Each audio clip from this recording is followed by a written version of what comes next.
Hello, welcome to Ennara Reacts. Today I'm watching another clip from the Fat Electrician, and this one is called America's Guerilla Airforce. Claire Chennault and the Flying Tigers. So let's see what that's about. You know, most nations will create a guerrilla fighting force, but do you guys remember that time America made a guerrilla air force? No? Grab a seat. Today we're talking about Claire Chennault and the AVG, also known as the American Volunteer Group, aka the Flying Tigers. Okay, now if you already follow me, or if this is the first time you've ever seen one of my videos, you are somebody that just clicked on a World War II Flying Tiger video and probably already know a ton about World War II to begin with, so I'm not gonna waste your time rehashing the entire thing. Okay, so the super abbreviated version, in case you live under a rock or you clicked on this video on accident, prior to the attack on Pearl Harbor, by and large, America did not want to enter World War II. They saw it as a huge European conflict that we should have nothing to do with. Now, despite that, many people in the government and the military realized that this war was going to come whether we wanted it or not, so they began prepping the military, and in the meantime, they were doing everything they could to help out the Allied forces. Countries like Great Britain, the USSR, France, and in this case, China. China. The absolutely incredible story of the Flying Tigers is quite literally the time FDR, the longest sitting president. That was in reference to the fact that he sat 3 terms, not that he was always, you know what? We're just gonna move on. Yeah. We're just gonna push through. Anyways, FDR was approached by this crazy ex-infantryman that became a pilot known as Claire Chennault, AKA Old Leatherface. He had recently just gotten back from China where he was working as a civilian contractor, and he realized that like, hey, Chinese Air Force kind of sucks. It'd be really cool if I could get some American pilots with good training and some American planes and take them over there. I feel like we could wreck house. So he approaches FDR with this idea, and FDR is kind of stuck in this situation of like, well, I can't send over American service members because then that'll be an act of war against Japan. So here's what I'm gonna do. I'm gonna approach 100 of the best pilots and mechanics and ground crew that America has, and I'm gonna let them have the opportunity to get released from their contract. They can resign their commission and become civilians again, as long as they agree that they are then gonna immediately go over to China with Claire Chennault and found a guerrilla air force and fight the Japanese by themselves. And we are gonna get to all of that right after a word from our sponsor. This video is brought to you by World of Warships. Yeah, this is actually all I had to hold up to the camera. It's technically a warship. It's part of the USS Texas, which you can actually play in World of Warships. And not only that, you can have me as the captain. Yeah, they put me inside of the game. Action stations! General quarters. If you don't know, World of Warships is a free game on PC, PlayStation, and Xbox where you get to command some of the greatest naval vessels of all time, like the USS Texas, the USS Iowa, or the USS Enterprise. Or if you're into losing, you can be some of the world's biggest coral reefs, like the Yamato or the Bismarck. Seriously though, go check it out. I'm gonna have it linked down below, and when you use the code VETS4VETS, you're automatically gonna unlock me and Demo Matt, as well as a Tier 4 battleship and a bunch of in-game money and 14 days of free premium play. So yeah, let me know how bad me and Matt are at voice acting in the comments down below. Let's get back to the video. Our story begins on September 6th, 1893, when a sweet little baby Leatherface, Claire Chennault, was born. He grew up the son of a cotton farmer and pretty much crushing poverty his entire life. While he was in high school, he ended up seeing an acrobatic air show at the Louisiana State Fair. You gotta remember, this is the early 1900s. Planes are brand new. He'd never even seen a plane before, let alone seen a plane doing acrobatic stunts, and it left such an impression on him that it became his new life goal to become a pilot. Because of this, after graduating high school, he immediately enrolls in college and signs up for the ROTC program at Louisiana State, attempting to become an officer so that he could become a pilot in the United States Army Air Corps. Now you have to realize, not only is this pre-World War II, this is pre-World War I. The United States is not a military superpower yet. The military at this point in time is much, much smaller, and the officer corps is not something that you just go in there because you want to serve your country. The officer corps is something that you get into because you come from a wealthy, aristocratic family, and one day you want to be a politician, or you want to be a career man that's going to make general. Basically, you have to be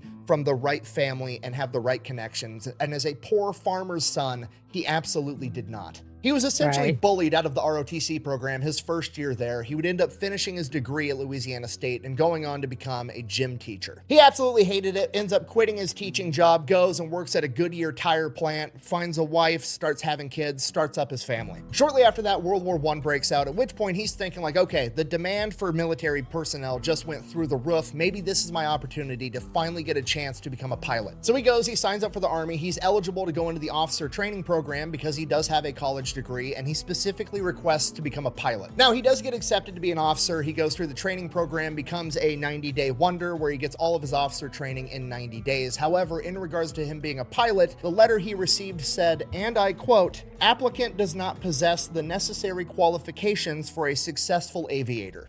What are the necessary qualifications? So while he was able to change his stars a little bit and break into that officer class as a son of a poor farmer, becoming a pilot would prove to be another level of difficulty. You see, the idea at the time was that if you wanted to be a military pilot, you had to be the best of the best. And apparently in their eyes, the best of the best meant that you basically had to go to an Ivy League college and be an athlete. So like, you know, if you weren't competitively rowing, he was athletic. He was a Yale, you obviously gym couldn't teacher. be good at flying an airplane. I truly, for the life of me, will never be able to understand the logic that goes into this line of thinking. Like, hey, we're going to put you in a potentially life or death situation. Who would you rather have by your side? Somebody that was born with a silver spoon in their mouth that competitively weaved baskets at Harvard, or some fucking farm kid that grew up in soul-crushing poverty? Because unless we're having an Easter egg hunt, I'm going with the farm kid 100% of the time, 110% of the time if he's got bad vision, because he's clearly going to be unstoppable. Regardless, Claire ends up getting rejected for the pilot program, and he gets voluntold to be infantry. So now he's an infantry officer, goes through, does all the training. By the time he gets into his unit gets trained up, they get ready, they're shipping on their way to World War I. World War I ends. So great.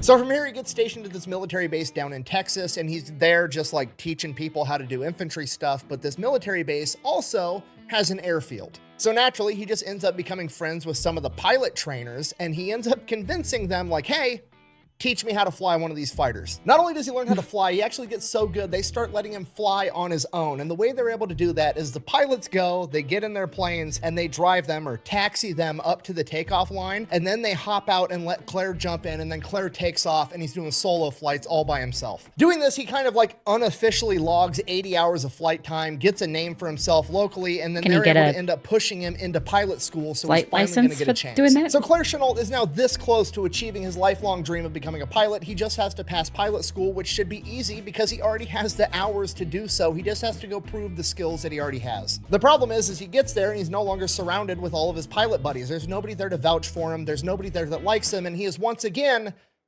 the poor farmer's son. And to make things worse, he's the poor farmer's son that's managing to make all the Ivy League new recruits look like absolute dog shit. And he is bullied and treated very badly throughout pilot school pretty much the entire time. And it gets to the point that he's about to flunk out of the entire course because all of his instructors keep failing him. Then on what is to be his last flight ever, he gets one more chance to prove that he's a good enough pilot. And his coaching pilot or cadre pilot is a guy by the name of Ernest Allison. And they go up in the air and he proceeds to, you know, do his thing. He's a little bit more reckless. He feels more comfortable in the airplane. He's doing stunts that maybe he shouldn't be doing. He's trying to show off to this Ernest Allison guy. They come back on the ground, they land, and everybody's like, well, is this guy going to pass and become a pilot or not? What are we going to do? And Ernest Allison is like, it's not that he's a bad pilot. He's just fucking crazy and does a bunch of shit that pushes the airplane to its limits. We're going to pass him, and then we're going to send him to the Army Air Corps acrobatics team. So now, not only is Claire Chennault a pilot, but he's a stunt pilot that's going to tour around the United States showing off how good the Army Aviation Corps really is. And Claire, in his typical fashion, he's got to take it one step further every single time. Not only are the stunts themselves going to be entertaining, the entire event is going to be entertaining. Claire designs his signature move. He goes and dresses up like an old woman and sits in the crowd in the stands. And then they're going to pick a random spectator to come out and try to fly a United States Army fighter plane. So they pick the oldest woman in the crowd, telling everybody that she's 99 years old. Her face looks like a leather handbag, the whole shtick. And he kind of limps out there in this old lady outfit, climbs into a plane,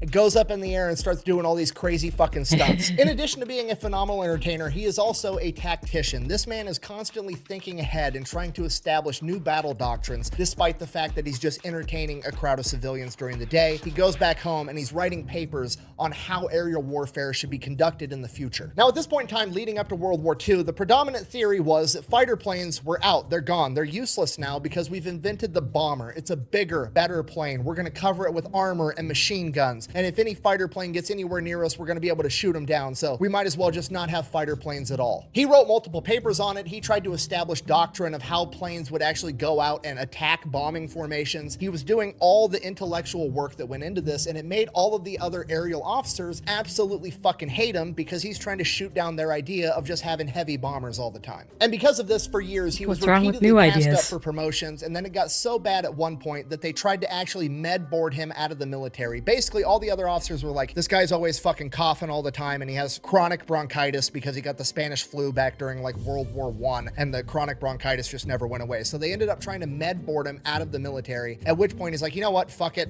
I'm just going to resign and get out. So he's done. He gets out. He separates from the US military, at which point he is almost immediately hit up by the Chinese government of like, hey, you're an aerial acrobat. You're like one of the top dudes in the United States Army Air Corps. What if, hear me out, we pay you to be an advisor and come out and teach all of our guys in the Air Force how to fly a plane? Claire says no, he's not really interested. He's got kids at home. He doesn't want to go all the way over to China. He'd rather stay somewhere inside of the United States, at which point the Chinese government guy is like, hear me out, I'll give you like $1,000 a month, which is like $25,000 a month by today's standard, to which he's like, I mean, I don't want to be How do you turn that down?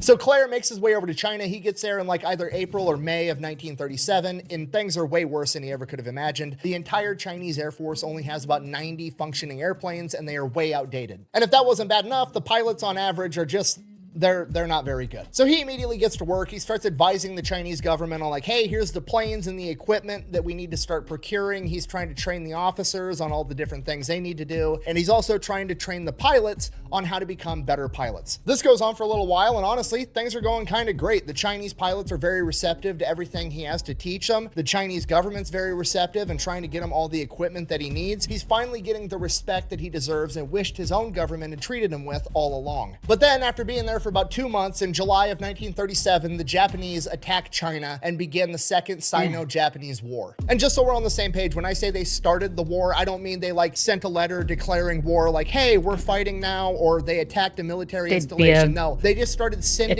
bombers into Chinese cities and started carpet bombing civilians. And at this point, the entire Chinese military, including Chiang Kai-shek himself, literally the leader of China, looks to Claire Chennault like, what are we gonna do? And while Claire's been making some big improvements to the Chinese Air Force, they're absolutely nowhere near ready to go toe-to-toe with the Japanese, so he has to come up with some kind of plan to slow them down. So on one hand, this is absolutely a horrible situation to be put into, but on the other hand, this is Claire's chance to prove that all of the intellectual work that he'd done over the course of the last decade, all of his battle plans, all of the doctrine that he developed, this was his chance to prove that it could work and that fighter planes deserve their slot on the battlefield. Best way to go about that is to start off with the one strategy that we know for sure works: dive bombing a naval vessel. In August of 1937, under the command of Claire Chennault, the Chinese Air Force successfully dive bombed the Japanese ship, the Ismo. It is the first successful naval dive bomb in world history. This sent a pretty powerful message to the Japanese, like, China's not just gonna lay down and take it, we're gonna fight back. And the Chinese government was so happy with the leadership that they were getting under Claire Chennault that they actually ended up buying him a $50,000 Curtiss Warhawk plane so that he could observe the battle and conduct reconnaissance. Definitely not go up on missions and rack up 30 fucking kills because he was a civilian contractor at the time. Right, allegedly. Sure. He's absolutely right. Now, to be perfectly clear and intellectually honest, I'm not saying that he did rack up 30 aerial kills. I'm not saying that I can prove that. Not saying anyone ever has. I'm just saying a lot of people seem to think that he did, and he would never really admit one way or the other. But what we do know for sure is that after the successful dive bombing on the Ismo, Claire was like, you know, if it works on boats, I bet it'll work on planes too. And that became the strategy. We're going to dive on the bombers and shoot them down as we fly past them. Now, the problem is that the Chinese planes weren't fast enough to be able to scramble, get up in the air, get at a higher altitude than the bombers to be able to sneak up on them in time. So Claire had to come up with another way of knowing when the Japanese were coming. So he had to have the Chinese go and set up observation posts all over China where these popular Japanese bombing routes were. And they were going to radio back and be like, hey, the planes are coming, here's the route they're taking, at which point he would be able to scramble the Chinese Air Force, get them up in the air and at a higher altitude than the bombers so they could sneak up and dive and shoot them as they flew past. Claire referred to this as the bamboo radar, and it worked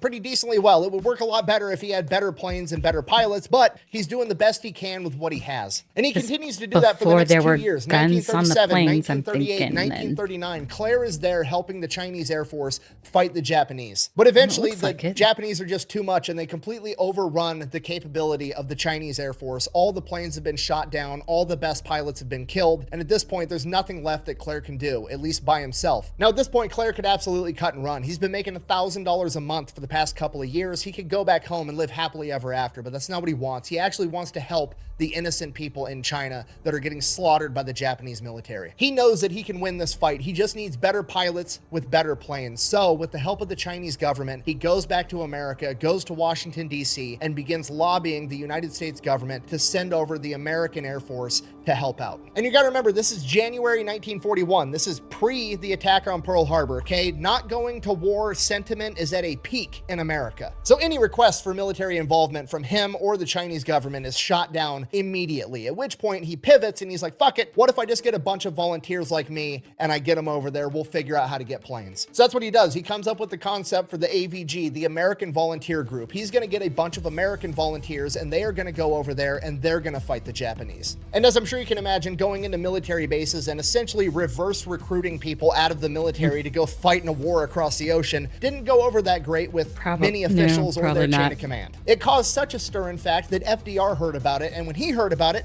he loved the idea because he actually wanted to be involved in World War II. It's his constituents that didn't, so he decided he was going to help Claire out. He basically greenlit him to have 100 of the best pilots in the United States Army Air Corps released from their contract. They were going to be allowed to resign their commission and go over to China with him. In addition to the 100 pilots, he was also going to get 200 of the best ground crew available. And they're going to get 100 P-40 Warhawks to go with them.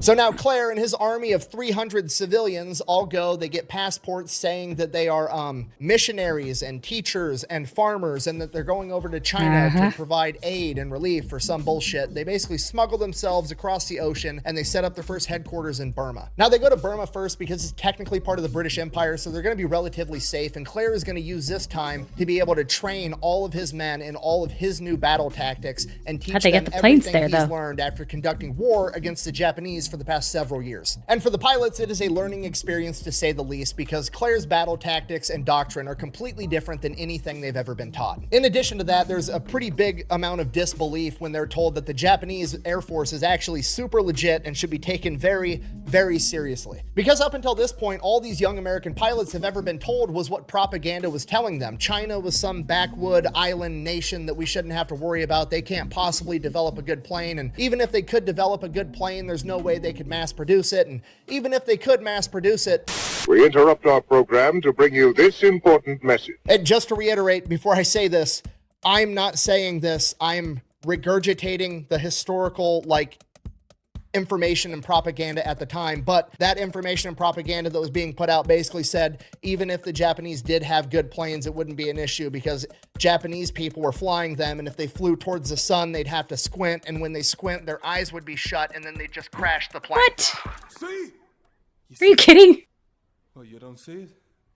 Okay, obviously, that's fucking dumb, but guess what? If you get told stupid shit your entire life, you're probably going to end up believing some stupid shit, and that's what's going on here. And it gets even worse because not only are the members of the AVG basically sleeping on the Japanese, they've also been taught just a bunch of horrible battle tactics. Okay, you gotta remember, this is pre-America joining World War II, meaning that a lot of the combat pilots have all been trained by pilots from World War I. Who were the pilots from World War I? They were the boat-rowing Ivy League college kids that were going up in the sky in their plane to have a gentlemanly duel against one another. Okay, the Japanese aren't playing that shit, and they can't either if they expect to win, and Claire has to beat that into these kids' heads. So much so that he actually goes ahead and he just outlaws dogfighting altogether. The AVG will not engage in dogfights. As great as the P-40 is, they don't have much of an edge against the Japanese fighter planes, right? They are slower, they are heavier, they are less agile. The only real advantage they have is that they have more guns. Now, I'm paraphrasing here, but basically Claire Chennault walks into the classroom and is like, looky here, kids, the P-40's got more guns, that's really all we've got got going for us. So we're going to turn weight into an advantage, okay? We're going to fly up really high, sneak up on them, use our weight to fall really fast, and shoot the enemy on the way down, okay? You ever heard of a drive-by? This is a flyby. And then after you and all your wingmen have finished your dive, you're going to pull up and use that momentum to get really high again. And if there's still Japanese planes in the air, you're going to circle back around and dive on them again. We're going to call it the zoom and recover strategy. We are literally going to shoot them out of the sky utilizing brute force and ignorance on repeat until there's none of them left. This is not going to be some gentlemanly affair like you were taught in flight school. This is going to be hit and run guerrilla warfare in the sky. Now, around this time, some of the pilots just flat out quit. Some of them don't have what it takes, but the vast majority all immediately get on the same page. And that is partially because they trust Claire Chennault, because he's been there, he's done that, and they're going to listen to him. But it's also because Claire Chennault treats these guys absolutely awesome. In the AVG, there is no rank. You don't have to wear your uniform. You don't have to salute. You can pretty much do whatever you want as long as you're giving Claire the results that he needs. According to legend, one of the more well-known AVG pilots, Tex, actually enjoyed going up in the sky in nothing but his cowboy boots and underwear, and Claire didn't give a shit one way or the other because the man got results. It's also around this point in time that they all decided to get a custom paint job of the shark tooth design on all of the P-40s so that they were matching. Now, to be fair, did they come up with that design? No, they stole it from some Australian unit, but they're about to become the most famous and the most well-known for having it, okay? America does it better. I'm sorry, I can't help it. Also, I'm not actually sorry. So the AVG is about to finish all their training and they are about to start conducting combat operations. And then on December 7th, 1941, the Japanese attack Pearl Harbor. The AVG finds out, Claire Chennault tells his men, you're no longer just fighting for China, now you're fighting for America. And December 8th, the entire AVG moves into Kunming, China. While flying in, one of the pilots has a malfunction with his P-40, ends up crash landing. He gets captured by the Chinese locals and they almost kill him because up until this point, any crash landing plane was a Japanese person that was attacking them. He is damn near killed, but luckily they were able to recover him in time. And from that point on, it became standard practice for every member of the AVG to have a big piece of parchment stitched on the back of their flight jacket known as a blood chit. And in Chinese, it read, "This foreigner has come to China to help in the war effort. Soldiers and civilians, one and all, should rescue and protect him." They arrive in Kunming, all the members of the AVG are quite literally embarrassed at the hospitality they received from the Chinese. They are treated better by the Chinese than they have been treated by their own government. At this point in time, these people have basically nothing, and despite that, they are treating every single member of the AVG like they are a king. They have an entire detail making the AVG as much incredible food as they can possibly eat. They're doing their laundry. Every member of the AVG has their own personal bedroom. They build them a baseball field and gun range because even back then, that's just what America's into. And then on December 20th, the bamboo radar detects 10 Japanese bombers headed straight towards Kunming. Okay, this is it. This is what they've been training for. This is what they volunteered to come out here and do. On top of that, this is revenge for Pearl Harbor. They are going to be some of the first Americans to go toe-to-toe with the Japanese. This is Claire Chennault's chance to prove that modern fighter planes with skilled pilots can absolutely go toe-to-toe and win against modern bombers. He sends up 24 P-40s to intercept the Japanese bombers, and everything goes absolutely textbook perfect. They ambush them from above, shooting down 6 bombers immediately, heavily damaging 3 more, and only allowing 1 to escape. And only 1 American P-40 was slightly damaged in return. This is an enormous victory, and the first victory that the people of China have seen in a very long time. By the time the AVG members land, they are already national heroes. The Japanese, however, are absolutely pissed. They sent in 10 bombers with no fighter escort because they didn't think the Chinese had any capability of defending themselves. The AVG is showing up and interrupting them slaughtering innocent civilians, and they're not going to stand for it. They are immediately going to hit back twice as hard, and this time they're going to come ready. 3 days later, on December 23rd, 1941, the Japanese send 40 bombers and 20 fighter escorts to attack. The AVG goes up, shoots down 12 of them, and loses 2 in return. Infuriated and embarrassed again, the Japanese attack 2 days later on Christmas with over 100 Japanese planes. Holy crap. The AVG was only able to scramble 12 planes in time. Despite that, they managed to shoot down 25 enemy aircraft. Unfortunately, 2 American P-40s were shot down, but both pilots were able to successfully crash land, and both of them survived. In the span of 5 days, the AVG has managed to shoot down approximately 1/3 of the Japanese Air Force in that area. By this point, word of them has spread all throughout China, and they're beginning to call them the Fei Hu, or the Flying Tigers. From there, word quickly travels back to America, and they are one of the few good pieces of news that the American people are able to point to in the days after Pearl Harbor. Now, when you take all these things into consideration, like the fact that they're national heroes, the fact that Claire Chennault doesn't really have a whole lot of rules as long as you're being combat effective, whenever they're not up in the sky kicking ass, shit gets rowdy down on the ground. They're getting drunk, partying with all the locals. Apparently, they learned how to ride water buffaloes. Allegedly, they had a pet leopard. One night, they got drunk and shot all the chandeliers out of their favorite bar. Just complete chaos. Right. But hey, they're getting results. Claire Chennault doesn't care, and the people of China absolutely fucking love these guys.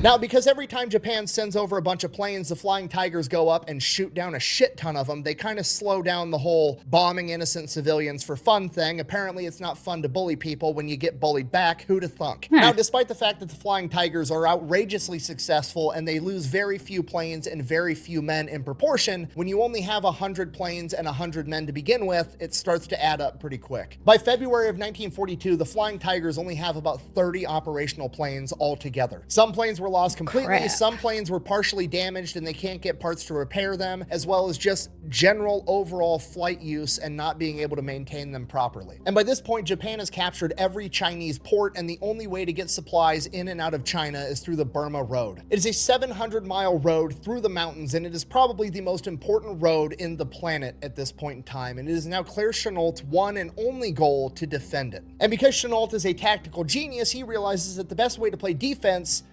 is to play offense. He knows that right now he is incredibly weak, and he has to make his enemies believe the exact opposite. He needs to appear as strong as possible. So in March of 1942, he orders the Flying Tigers to fly into Thailand and attack Japanese airfields, and it is outrageously successful. They do this repeatedly throughout March, destroying a ton of Japanese planes, absolutely infuriating them. So naturally, the Japanese decide they're going to retaliate. They start launching raids on Chinese airfields with all the American P-40s on it, and they destroy a ton of P-40s, or at least that's what they think. Fell victim to one of the classic blunders. Claire The ones that were Chennault already had damaged? The Chinese make paper-mache P-40 replicas, Paper-mache? paint job and all, and the Japanese Really? were flying around shooting at quite literally paper tigers. This isn't even trolling at this point, okay? This is art. Leatherface is literally 10 steps ahead of the enemy at all times, and it's fucking beautiful. This goes on for a couple more weeks, and then in May of 1942, the Japanese army is caught by the Chinese trying to cross the New River into China with a massive force. Now, this is horrible news, but it's kind of a good thing because the only way to get across this river is by bridges, and bridges are a choke point where a small number of people are going to be able to hold off a much larger number of people,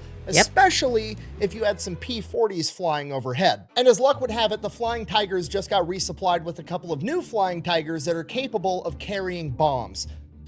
But the problem is they don't have the logistical support and they can't get any bombs. And we all know the saying, necessity is the mother of invention, right? So the Flying Tigers, I presume, just start showing up to Chinese general stores and are like, hey, I need the biggest vessel that holds liquid that you have, a bunch of gasoline, and some of your fastest nails. Now, we're on YouTube and not Pepperbox. I have to be very careful what I say. I can't just come out and say they were making...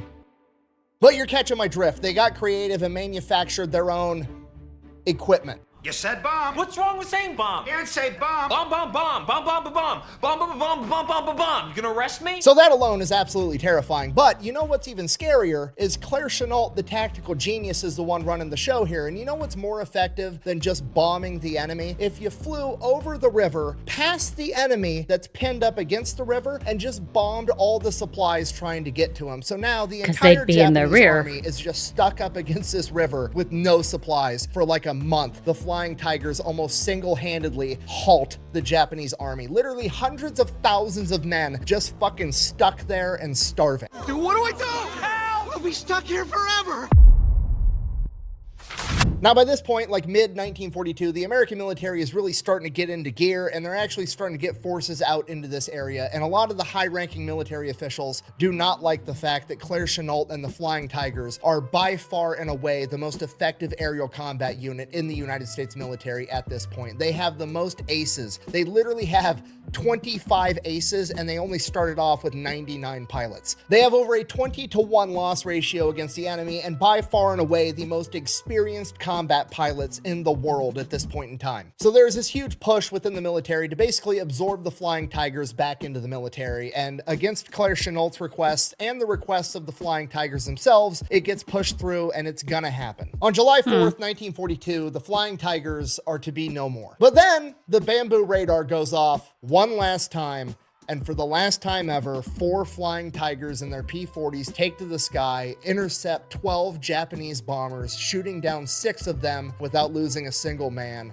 And when they land, the Flying Tigers are officially decommissioned. After 7 months in combat, 23 of the 99 Flying Tigers would die in the line of duty. 4 of them in aerial combat, and the rest to ground fire and training accidents. But they took with them 299 Japanese aircraft. Claire Chennault is to re-enter the United States military at the rank of colonel, and the rest of the Tigers are presented 2 options. They can return back to their previous unit, or they can stay and assist Claire with transitioning the new force over. All of the Flying Tigers are absolutely furious. Claire Chennault doesn't want this to happen. None of the Tigers want this to happen. They had an absolutely incredible team, and they wanted to keep it together as long as possible. Because of that, many of them choose to leave immediately and return back home to their original unit. Luckily, a couple of the Flying Tigers do stay and help Chennault with this transition, and it is a very rough transition because the new man in charge is Joseph Stilwell, aka Vinegar Joe, one of the most controversial and disliked generals in American history. I mean, the audacity for this dude to show up in theater and just be like, wow, you've accomplished all of this with only 300 men. You know what I should do? Think that you did everything wrong and not take your fucking advice, which is pretty much exactly what happens. So Joe Stilwell and Claire Chennault basically fucking hate each other the entire time. Despite that, Claire Chennault ends up getting promoted to the rank of general, and he is put in charge of the 14th Air Force, and he remains in China until the Japanese surrender and World War II comes to a close. From there, he goes back home, he retires, he advocates in DC very heavily that the American government should support the current Chinese government because he absolutely hates communists, which, I'm gonna be honest with you, just when I thought I couldn't have a bigger man crush on a guy, he goes and pulls that card, but here we are. And at this point, to pretty much nobody's surprise, it falls on deaf ears entirely. Nobody listens, nobody cares to what Claire Chennault thinks or says, and he just retires and gets to live happily ever after for a little bit, and then ends up passing away from cancer at the age of 67. And that is the story of the Flying Tigers, America's guerrilla air force, one of the most effective fighting units of all time, and their leader, Claire Leatherface Chennault, one of the most underrated and underappreciated tactical geniuses in American history. But I hope this video helps with that at least a little bit. Thank you for watching. The best way to support the channel is go buy some merch over at thefatelectrician.com. Quack bang, out. Boy, oh boy, I sure do love it when the government comes in at the last minute to ruin a good fucking story. Don't they do that a lot?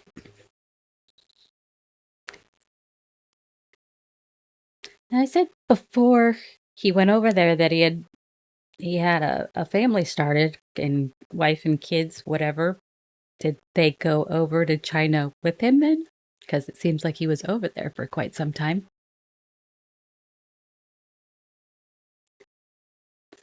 I don't know. They didn't say. Anywho, I will put a link to the original video in the description. And thanks for watching. Remember to hit like and subscribe.